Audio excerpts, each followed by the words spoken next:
अली अमीन गंडापुर वज़ीर आला खैबर पख्तूनख्वा नामजद। पीटीआई का नून लीग, पीपल्स पार्टी और एमकेएम से बातचीत न करने का फैसला। तहरीके इंसाफ दीगर जमातों से राबते करेगी। आजाद अराकीन हुकूमत बना सकते हैं तो शौक से बनाएं, शहबाज शरीफ की पेशकश। कहा, अगर आजाद अराकीन अक्सरियत दिखा दें तो हम ऑपोजिशन में बैठ जाएंगे। अक्सरियत ना दिखा सके तो हाउस की दीगर जमातें मुशावरत से हुकूमत बनाने का फैसला करेंगी। पंजाब में हमारी अक्सरियत है। कौमी असम्बली में भी अराकीन की तादाद 80 तक पहुंच गई। इलेक्शन कमीशन पर लेवल प्लेइंग फील्ड और धांधली समेत हर किस्म का इल्जाम लगा, फिर भी उनके अराकीन जीत गए, हमारे हार गए। 8 फरवरी की रात 12% नताइज पर बेजा शोर मचाया गया जो गैर मुनासिब था। धांधली हुई तो हमारे सीनियर अराकीन कैसे हार गए। रहनुमा पीटीआई बैरिस्टर गौहर ने कहा, पीटीआई ने कौमी असम्बली की 180 नशिस्तें जीती हैं। मैंडेट का एहतराम किया जाए। अवाम ने जो हमें मैंडेट दिया उस पर डाका मारा गया। कोशिश करेंगे विफाक और पंजाब में भी हुकूमत बनाएंगे। हमारा मैंडेट पूरा है लेकिन छोटी जमातों को साथ मिलाकर नंबर पूरा करेंगे। हमारे आजाद उम्मीदवार किस पार्टी में जा रहे हैं आज बता देंगे। 10 दिन में इंट्रा पार्टी इलेक्शन भी करवा देंगे। विफाक में मुस्लिम लीग नून के साथ मिलकर हुकूमत बनानी है या अपना वजीर आजम लाना है। नंबर्स गेम और हुकूमत साजी पर मुशावरत के लिए पीपल्स पार्टी की फिर बैठक। मरकजी मजलिस आमला के इजलास की मुख्तलिफ तजावीज़ पर गौर। एमकेएम वफ्द की आज इस्लामाबाद में सियासी रहनुमाओं से मुलाकातें मुतवक्के।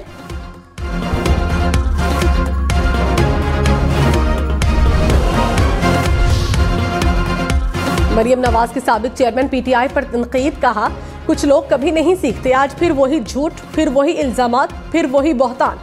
उन्होंने मकाफाती अमल का शिकार होने के बाद भी अपना एहतसाब नहीं किया। साबिक वज़ीर आज़म शहबाज शरीफ ने कहा, अभी भी इस बात पर कायम हूं कि नवाज शरीफ चौथी बार वज़ीर आज़म बनेंगे। मुस्लिम लीग नून नंबर 1 और पीपल्स पार्टी दूसरे नंबर पर है। अक्सरियत के बावजूद मुशावरत करके आगे बढ़ेंगे। मुल्क के वसीतर मफाद में सबको मिलकर चलना होगा। डंके की चोट पर कहूंगा, रियासत बचाई, सियासत कुर्बान कर दी। नई हुकूमत को किसी ताखीर के बगैर IMF का पैकेज लेना पड़ेगा। पाकिस्तान में सियासी और मुआशी इस्तेहकाम के लिए जान लड़ाएंगे।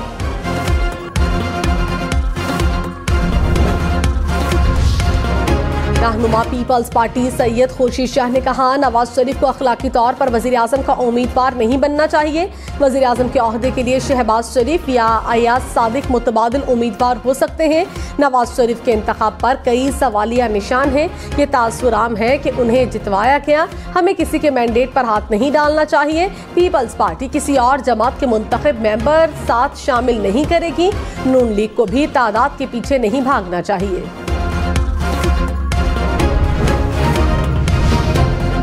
साबिक वज़ीर आला सिंध मुराद अली शाह का कहना है, पीपल्स पार्टी सिंध में हुकूमत बनाने जा रही है। पीपल्स पार्टी का हर रुकन सूबे को लीड करने के लिए अहल है। हम सब मिलकर काम करना चाहते हैं। GDA वाले अपनी शिकस्त तस्लीम करें। पीपल्स पार्टी ने एक नशिस्त अपनी मेहनत से हासिल की। 10 सीटें मांगने का आपका हक नहीं बनता। पीर पगारा साहब अपने दोस्त बदले, GDA ने उन्हें इस्तेमाल किया।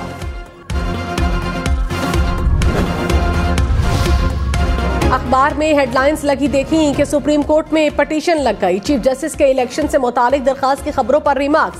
कहा, चीफ जस्टिस पाकिस्तान को पता भी नहीं पटिशन लगी है। पटिशन अभी कमेटी में भी नहीं गई। मैं टीवी नहीं देखता, अखबार ही पढ़ता हूँ। मुझे आज भी नहीं पता ऐसी कोई पटिशन दायर हुई या नहीं।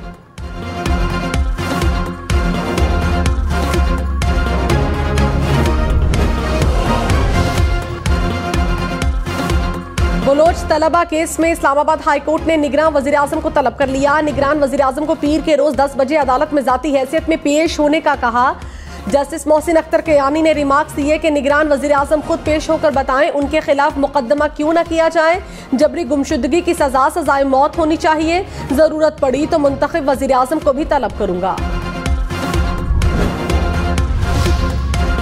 सुप्रीम कोर्ट ने जड़ावाला वाक़े से मुतालिक पंजाब हुकूमत की रिपोर्ट मुस्तरद कर दी। 10 दिन में नई रिपोर्ट जमा कराने का हुक्म। चीफ जस्टिस काजी फैजीसा ने रिमार्क्स दिए कि पंजाब हुकूमत की रिपोर्ट रद्दी की टोकरी में फेंकने के काबिल है।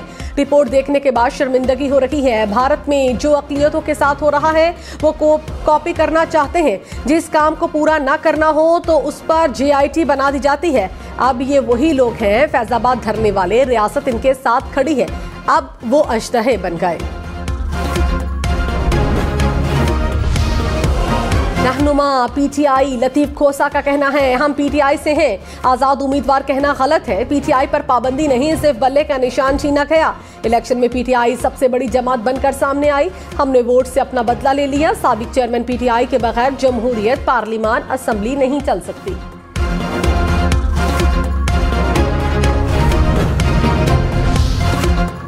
यूसुफ रजा गिलानी के इलेक्शन में जीत का मार्जिन मजीद कम हो गया। कौमी असेंबली के हल्का NA 148 का दोबारा नजरसानी शुदा फॉर्म 47 जारी। नए फॉर्म में साबिक वजीर आजम की बढ़तरी कम होकर 104 वोट तक आ गई। यूसुफ रजा गिलानी ने इंतखाबात में 68,059 वोट हासिल किए। पीटीआई की हिमायत याफ्ता आजाद उम्मीदवार तैमूर मलिक को 67,955 वोट मिले। गुजरात में चौधरी परवेज इलाही की अहलिया की दरखास्त पर NA 64 में दोबारा गिनती जारी। कैसरा इलाही ने कहा, मुबैना तौर पर दीगर जमातों के उम्मीदवारों के पास मौजूद फॉर्म 45 और आरओ के पास मौजूद फॉर्म में तजाद सामने आने लगा। NA 64 में चौधरी सालिक हुसैन को कामयाब करार दिया गया था। पंजाब में आप आ रही हैं या विभाग में जा रही हैं? देखिए, ये बात कई दफ़ा ये आप सवाल कर चुके हैं, अब उसको दोबारा आप पॉलिश करना चाहते हैं तो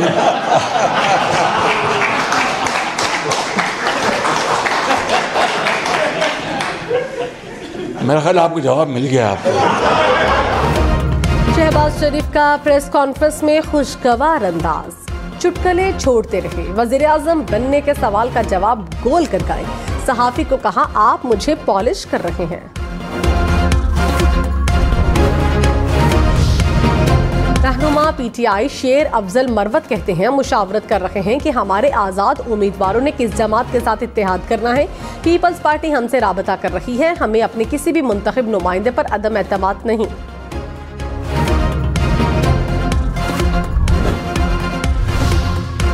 तहरीक इंसाफ और जमात इस्लामी का साथ मिलकर चलने पर इत्तफाक। दोनों पार्टीज का आजाद अराकीन की शमूलियत से कबल TORs तय करने पर भी इत्तफाक।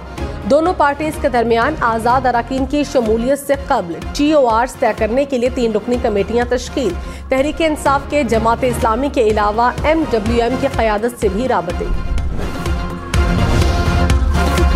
रहनुमा मुस्लिम लीग नून मुसद्दिक मलिक ने कहा, हमारी उम्मीदों से बहुत कम नशिस्तें मिली।